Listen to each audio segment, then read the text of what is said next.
ராமர் முடிவெடுக்க தெரியாதவர், மனநிலை பாதிக்கப்பட்ட ஒரு நிலை. ராமர் ஏகப்பட்டினி விரதர், இதுங்கெல்லாம் ஏகப்பட்ட பத்தினி விரதர்கள். வைரமுத்துவோட சரித்திரத்தை எழுதியிருந்தா எப்படி எழுதிருப்பீங்க? மீட்டு தான் எழுதுவீங்க. ரகவான் துப்பினாருன்னு சொல்றாங்க இல்லையா? இப்ப பாமகவை கொண்டு வந்தா நல்லதுன்னு திமுக நினைக்குது. அவரை வர கொண்டு வந்துருவாங்கிறப்ப இவர் கொஞ்சம் உணர்ச்சி வசப்பட்டு பேச வேண்டிய அவசியம்.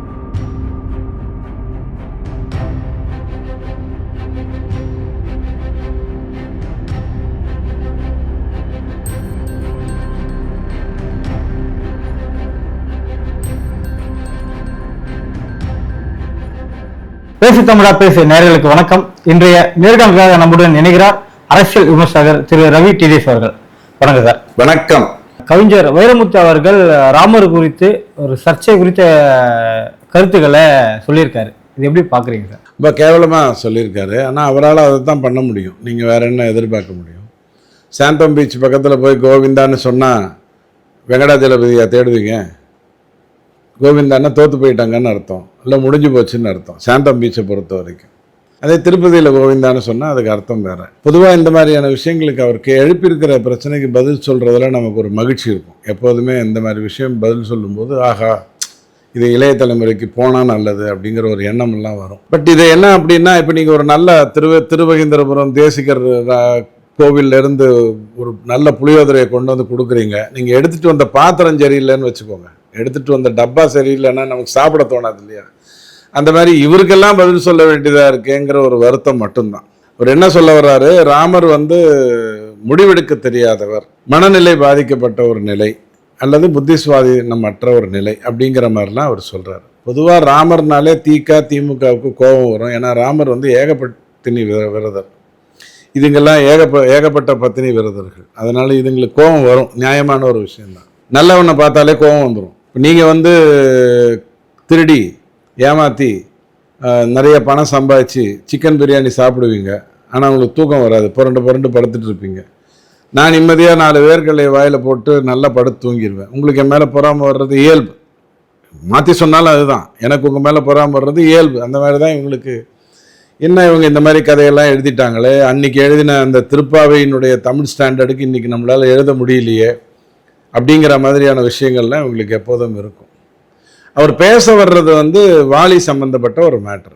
வாலி மறைந்து நின்று கொல்லப்பட்டான் ராமரால். உங்களுக்கு தெரியும் எதுக்காக மறைந்து நின்று கொல்லப்பட்டான்னா 2 காரணம்.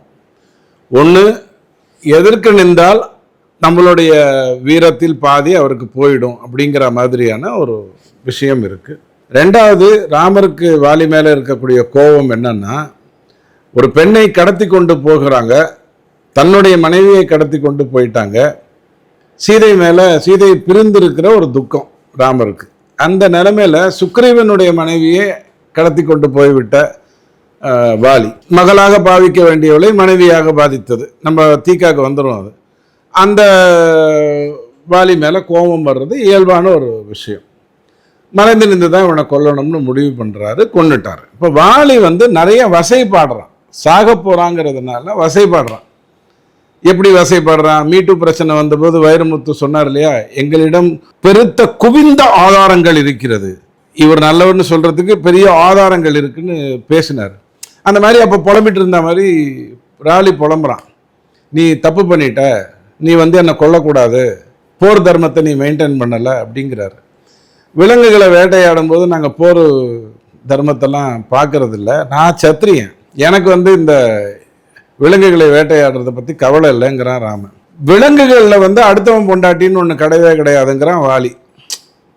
விலங்குகள் விஷயத்தில் அடுத்தவன் பொண்டாட்டின்னு ஒன்று கிடையவே கிடையாது, நான் செஞ்சதை எப்படி நீ தப்புன்னு சொல்லுவேன்றான். ராமன் என்ன சொல்கிறான்? அறமற்ற ஒரு வேலையை நீ செய்கிறேன்னு உனக்கு தெரிஞ்சதுக்கப்புறம் நீ செய்கிறது தப்பு. நான் சொல்ல புரியுதுங்களா? இப்படி சுருக்கமாக சொல்லிடலாம். ராமாயணத்தெலாம் படிக்கணும்னா அதுக்கு முன்னாடி நீங்கள் ஒன்று தெரிஞ்சுக்கணும். வால்மீகி ராமாயணத்தில் ராமர் ஒரு கதை நாயகன் தான். வால்மீகி குளோரிஃபை பண்ண மாட்டார். இப்போ கே பாலச்சந்தர் தப்பு தாளங்கள் எடுத்த மாதிரி, கே பாலச்சந்தர் ஆரம்ப காலத்தில் ரஜினியை வச்சு படம் எடுத்த மாதிரி ஒரு கதை நாயகனாகத்தான் எடுப்பார். குளோரிஃபை பண்ணி ஒரு எஸ்வி முத்துராமன் எடுக்கிற மாதிரி, அல்லது ஒரு சங்கர் எடுக்கிற மாதிரி, அல்லது ஒரு லோகேஷ் கனகராஜ், இவங்கெல்லாம் பெரிய டைரக்டர்ஸ் இல்லையா, அதனால இவங்கெல்லாம் எடுக்கிற மாதிரி குளோரிஃபை பண்ண மாட்டார். வால்மீகி வந்து சைலண்டாக முடிச்சுட்டு போயிடுவார், கதையை தான் சொல்லுவார். கம்பன் அப்படி இல்லை. கம்பன் வந்து குளோரிஃபை பண்ணுறான். கம்பனுக்கு வந்து ராமர் வந்து ஒரு ஹீரோ, ஒரு மிகப்பெரிய கதாநாயகன். அப்போ அழகுகளை பற்றி, ராமனுடைய அழகை பற்றி சொல்லும்போது கூட பெண்ணின் அழகை வர்ணிக்கிறதுல தானே ஒரு கவிஞனுக்கு இது இருக்கும், ஒரு ஆணுக்கு இருக்கும். பெண்ணை வர்ணித்ததை விட ராமனை அருமையாக வர்ணிப்பான் கம்பன். ஏன்னா கம்பனுக்கு வந்து ராமன் வந்து ஒரு ஹீரோ. இந்த ரெண்டு வித்தியாசத்தை மட்டும் நம்மளால் புரிஞ்சுக்கல, வைரமுத்து புரிஞ்சுக்கல. ஏன்னா அவரு தான் ஹீரோ, பாவம், வேற யாருமே ஹீரோ இல்லை இந்த உலகத்தில். அந்த ஹீரோ குளோரிஃபை பண்ணுறது தான் வால்மீகிக்கும் கம்பருக்குமான வித்தியாசம். அதை இவர் என்ன சொல்றாரு, வால்மீகி நேர்மையாக சொன்னதை கம்பன் காப்பாற்றி சொல்லிட்டாங்கிறாரு. கம்பன் காப்பாற்றி சொல்லலை. கம்பன் வந்து ஒரு ஹீரோவை எப்படி மதிக்கணுமோ அப்படி மதித்து சொல்கிறான். ஆனால் கதைக்குள்ளே சொல்லும் பொழுது, கதையின் சாராம்சம் சொல்லும் பொழுது வார்த்தைகள் நேர்மையாக வருது. அங்கே வந்து பூசி முழுகலை. கம்பனை பொறுத்த வரைக்கும் சரி, வால்மீகியை பொறுத்த வரைக்கும் சரி. இந்த வாலி பயங்கரமாக வசைப்பாடுறான். அவனுடைய மனைவியே சொல்கிறான், நீ தப்பு பண்ணுற, நீ ராமனை பற்றி தெரிந்து கொள்ளாமல் பண்ணுற அப்படிங்கிறார். இவன் கேட்குறான், நீ வந்து சத்திரியன்கிறது வந்து நேத்திக்கு, இன்னைக்கு நீ தவசி, காட்டுக்குள்ளே வந்திருக்க, நீ தவசி, நீ எப்படி வந்து என்னை கொல்லலாம், அதுவும் சொல்லாமல் கொல்லலாம், அதுவும் நேர்மையாக இல்லாமல் மறைந்து கொள்ளலாம். இப்படி நிறைய வாக்குவாதங்களுக்கெல்லாம் பதில் அளிச்சுட்டு கடைசியில் இவர் சொல்கிறார் இல்லையா, வைரமுத்து வந்து வாலி வந்து பயங்கரமாக கேள்வி கேட்டான், ராமரை வந்து ஒரு மனநிலை பாதிக்கப்பட்டவனை போல பார்த்துட்டான், அதை வந்து கம்பர் வந்து லைட்டாக பூசி மொழிகிட்டாரு அப்படிங்கிற மாதிரி வைரமுத்து சொல்கிறாரு. வாலி சொல்கிறதா கம்பன் சொல்லுவான், மூவர் நீ, முதல்வன் நீ, முற்றும் நீ, மற்றும் நீ. வாலி சொல்கிறான் ராமரை கடைசியில் புரிஞ்சுக்கிட்டதுக்கு அப்புறம், ராமர் விளக்கங்கள் எல்லாம் கொடுத்ததுக்கு அப்புறம், வேட்டையாடும் போது என்ன தர்மம் எடுத்துக்கணுமோ அதைத்தான் நான் எடுத்தேன். நீ வந்து அறமற்ற செயலை செஞ்ச, ஒன்று நான் கொன்னேன், அவ்வளோதான் மேட்ரு, வேறு எதுவுமே கிடையாது. கோபம் இருந்தது இயல்பு. அதுக்கு முன்னாடி நீங்கள் என்ன புரிஞ்சுக்கணும்னா, ராமர் வந்து ஒரு அவதாரமாகவே வாழலை, அவர் வாழ்ந்து அவதாரமாக புரிந்து கொண்டவர். ஒரு மனிதனாகத்தான் வாழ்கிறாரு, ராஜாவாக இருக்காரு, பையனாக இருக்காரு, கணவனாக இருக்காரு, தவசியாக இருக்காரு, பெரிய போர் வீரனாக இருக்காரு. அது வரைக்கும் அவர் ஒரு அவதாரம், அதாவது விஷ்ணுவுடைய அவதாரம்னு அவர் நினச்சிக்கிட்டு அவர் வாழலை. வாழ்ந்த பிறகுதான், வாழ்ந்ததுக்கு அப்புறம் தான் அவருக்கு வந்து உணர்றாரு, ஒரு ஸ்டேஜில் தான் உணர்றாரு. ரொம்ப சிம்பிளாக புரியணும்னா, நம்ம சக்கரவர்த்தி ராஜகோபாலாச்சாரியார் எழுதின ராமாயணம் புத்தகத்தை பார்த்தீங்கன்னா நிறைய விஷயங்கள் அதில் வரும். ராமர் சத்திரியனாக இருக்கும்போது மாமிசம் சாப்பிட்டார், ஒரு சத்திரிய தர்மம் என்னவோ அதைத்தான் அவர் செய்தார் அப்படிங்கிறதெல்லாம் அதில் வரும். அவன் வாலி சொல்கிறான், மூவர் நீ, முதல்வன் நீ, முற்றும் நீ, மற்றும் நீ, பாவம் நீ, தர்மம் நீ. வாலி சொல்கிறான். யார் வைரமுத்து சொல்கிறார் இல்லையா, இந்த மாதிரி புத்தி பயந்த அப்படிங்கிற மாதிரி வளர்றார் இல்லையா, பகையும் நீ, உறவும் நீங்கிறான். அப்படி பண்ணிட்டு முடிக்கிறான். முடிச்சுட்டு அதுக்கப்புறம் தான் யாவையும் ஏவையுமாய் இருதுவும் அப்படின்லாம் சொல்லி ஒரு நல்ல அற்புதமான ஒரு விஷயம். வைரமுத்துக்கு பதில் சொல்லும்போது நமக்கு சொல்றதுக்கே ரொம்ப சங்கடமா இருக்கு. இருந்தாலும் எழுப்பிட்டார், பிரச்சனை எழுப்பிட்டாரு. அவருக்கு பின்னாடி ஸ்டாலின் ஐயா இருக்காரு. ஸ்டாலின் ஐயா ராமாயணத்தை வேற விதமா பாக்குறாராமா. எங்க கோபாலபுரத்துலேருந்து பாக்குறாரா, மகாபாரதத்தை சிஐடி காலனிலேருந்து பார்ப்பாரா, வேற விதமா பார்க்கறதுக்கு இவங்களுக்கு என்ன அறிவு இருக்கு? வள்ளுவத்தையே பரிமேல் அழகரை மீறி நீங்க என்னத்தை பார்த்துட போறீங்க? நான் சொல்ல புரியுதுங்களா? மூவரதாசனார் மீறி நீங்க என்னத்தை பார்த்துட போறீங்க? படிச்சா உங்களுக்கு புரியவே புரியாத. வள்ளுவம் புரியுமா? அர்த்தத்தோட விளக்கத்தோட இவங்க ரெண்டு பேர் சொன்னதை வைத்து புரியும். நீங்க திமுகவாக இருந்ததுன்னா குரலோவியத்தில் அவர் கருணாநிதி எழுதியிருப்பாரு, அதை வைத்து உங்களுக்கு புரியும். சில ஆண்டுகளுக்கு முன்னாடி இதே வைரமுத்து ஆண்டாள் குறித்து ஒரு சர்ச்சை கருத்தை சொல்லியிருந்தார். இப்ப ராமர் குறித்து இப்போ தமிழக அரசியல்ல ஏதாவது ஒரு திசை மாற்றணும் அப்படின்னா வைரமுத்து போன்றவர்கள் அப்படிலாம் நினைச்சுக்காதீங்க. குப்பை கார்பரேஷன் லாரி வந்தாலும் பறக்கும், காத்தடிச்சாலும் பறக்கும், நீங்க கொஞ்சம் வேகமா நடந்தீங்கனாலும் பறக்கும். இல்ல வைரமுத்து போன்றவர்களுக்கு என்ன அஜெண்டா இருக்கு சார்? அவங்களுக்கு எக்ஸிஸ்டன்ஸ் தான் அஜெண்டா. இன்னைக்கு அவங்க சரித்திரம் எப்படி எழுதப்படும்? நீங்க ஒரு 20 வருஷத்துக்கு முன்னாடி வைரமுத்துவுடைய சரித்திரத்தை எழுதியிருந்தா எப்படி எழுதியிருப்பீங்க? இந்த அற்புதமான பாடல்களை தந்த, இந்த அற்புதமான கவிதைகளை தந்த, இந்த அற்புதமான சொற்றொடர்களை பயன்படுத்திய இளைய நிலா, இது என்னது நம்ம நிழல்கள் படத்துல வர்ற அந்த பாட்டு, அதெல்லாம் சொல்லி எழுதுவீங்க. இன்னைக்கு எழுதுனா எப்படி எழுதுவீங்க? மீட்டு தான் எழுதுவீங்க. ஏன்னா அவரை பற்றி ரகவான் துப்பினாருன்னு சொல்றாங்க இல்லையா, சி தூ அப்படின்னு துப்பினாருன்னு சொல்றாங்க இல்லையா, அதை வைத்து தான் நீங்க இப்ப சரித்திரம் எழுதுவீங்க. பணம் நிறைய இருக்கு, ஒரு பிரச்சனையும் இல்லை, மனைவி ரொம்ப நல்ல மனைவியா இருக்காங்க, நல்ல மனைவியா இருக்காங்க, அவங்க ஒன்றும் தப்பு பண்ணல, பசங்களும் ஏதோ ஒன்று தொலைது விடு அப்படின்ட்டு அவங்க போக்கில் தங்களை முன்னிறுத்திக்கிட்டு வர்றாங்க.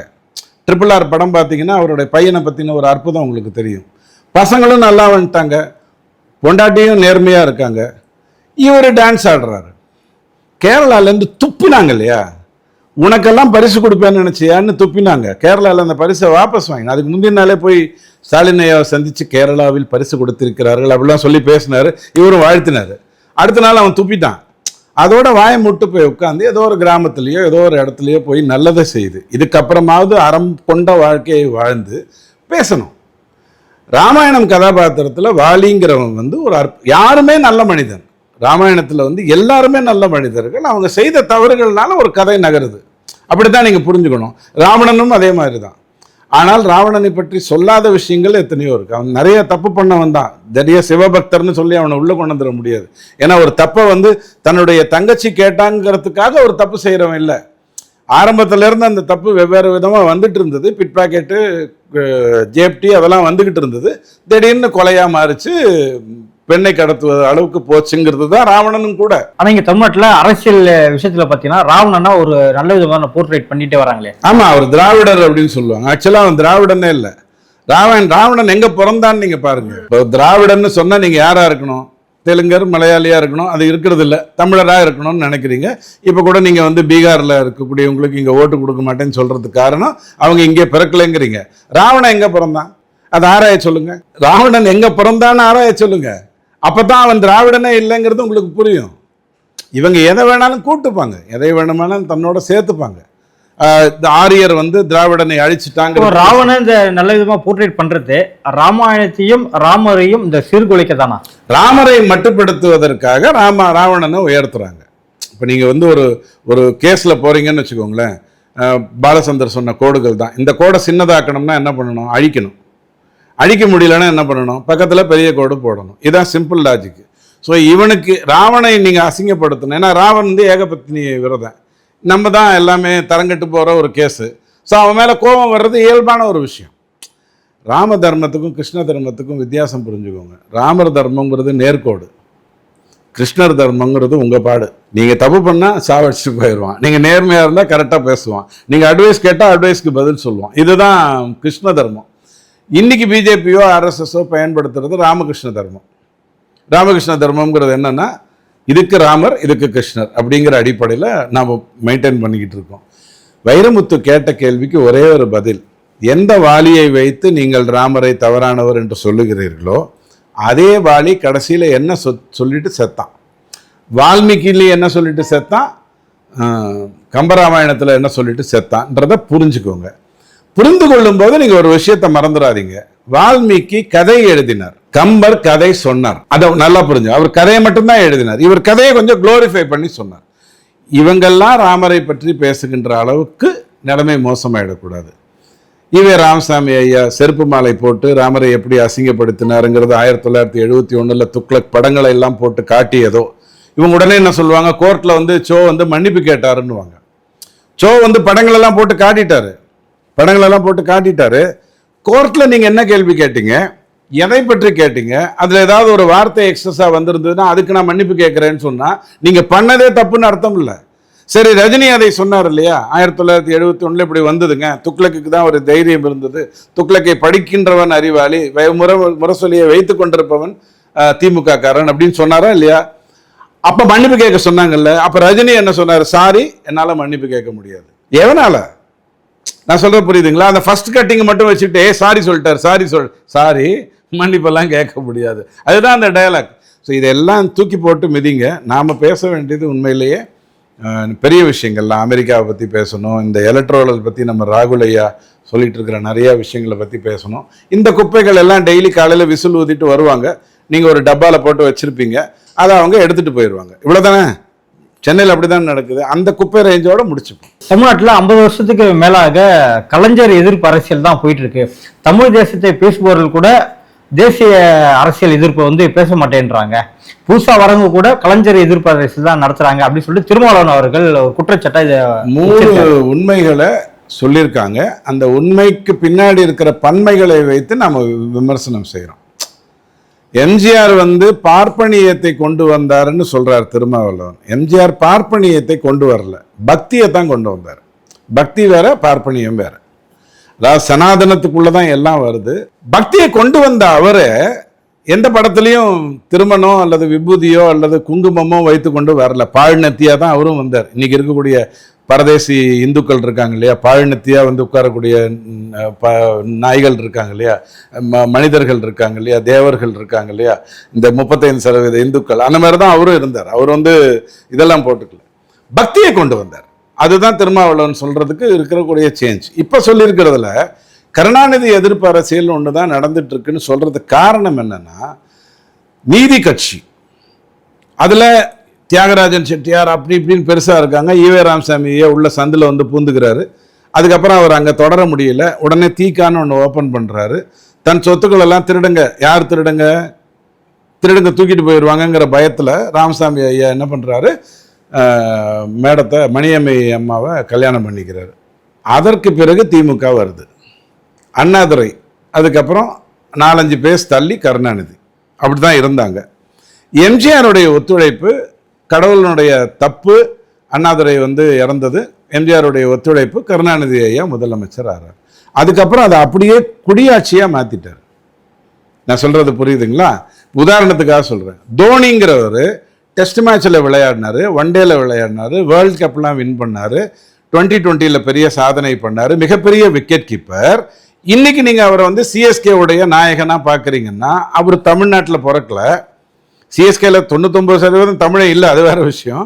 சிஎஸ்கேல நீங்கள் பார்க்குறீங்க அப்படின்னு சொன்னால் எப்படி நீங்கள் அதை பார்க்குறீங்களோ, அதாவது CSK is equal to Dhoni அப்படிங்கிற மாதிரி பார்க்குறீங்களோ, அந்த இதை நல்ல விஷயமா சொல்கிறேன். இப்போ கெட்ட விஷயத்துக்கு வரேன்.